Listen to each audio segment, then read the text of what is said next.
Nagrereklamo ang ilang Pinoy sa ibang bansa matapos bumoto online. Hindi raw tugma ang mga binoto nila sa lumabas sa kanilang QR code. May paliwanag naman dyan ang COMELEC. Nasa frontline ang balitang yan si Kari Cator. Kumakalat ang mga post ng ilang Pinoy sa ibang bansa sa pagsisimula ng internet voting para sa Bilang Pilipino 2025. Ayon sa isa na nasa Singapore, hindi tugma ang mga pangalan ng mga binoto niya sa lumabas sa kanyang encrypted QR code. Ang nakita niya rito, mga kandidatong hindi naman daw niya pinili. Tanong tuloy niya, paano nila malalaman kung tama ba ang mga binilang na boto nila? May paliwanag dyan ang COMELEC.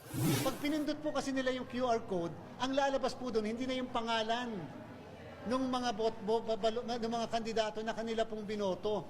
Lalabas po dyan ay machine-readable codes ng lahat ng kandidato. Bakit? Hindi po talaga namin bibigay yung mismong pangalan pagkatapos ma-cast kasi pwedeng gamitin sa vote buying. Ayon pa kay COMELEC Chairman George Garcia, random ang mga pangalan sa QR code. Hindi raw ibig sabihin na sila ang mga binoto sa balota. Pwede naman daw ma-check kung tama ang nabilang ng mga boto sa halos 80 posts ng COMELEC sa ibang bansa. Pero magagawa lang yan matapos ang botohan sa May 12. Ang resibo ay hanggang dyan lang sa loob ng presinto at ito ay idedeposito sa ating ballot box. Kahit sa araw ng eleksyon, yung mga resibo natin, meron po siyang QR code. Kahit subukan po ng mga botante na barilin nyo ng cellphone nila o i-capture, wala po silang makukuha din doon.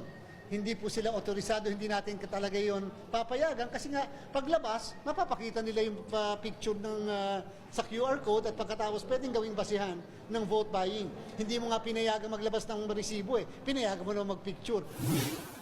Ang election watchdogs na NAMFREL at PPCRV magkakaroon din daw ng sariling beripikasyon ng mga botong nakapaloob sa mga encrypted QR code. Sabi ng COMELEC, normal namang magkaroon ng agam-agam ang mga Pinoy sa ibang bansa, lalo't ito ang unang beses na nagsasagawa ng online voting. Pero wag daw sana itong maging dahilan para hindi na sila bumoto.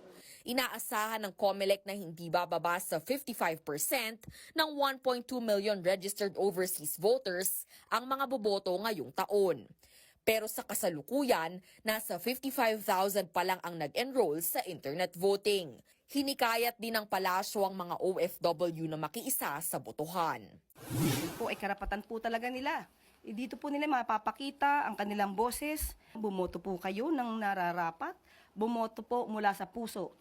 Huwag pong bumoto dahil lamang sa bulong o dahil kayo'y nabayaran, kundi iboto niyo po ang mga taong nararapat. Nagbabalita mula sa Frontline, Kari Cator, News 5.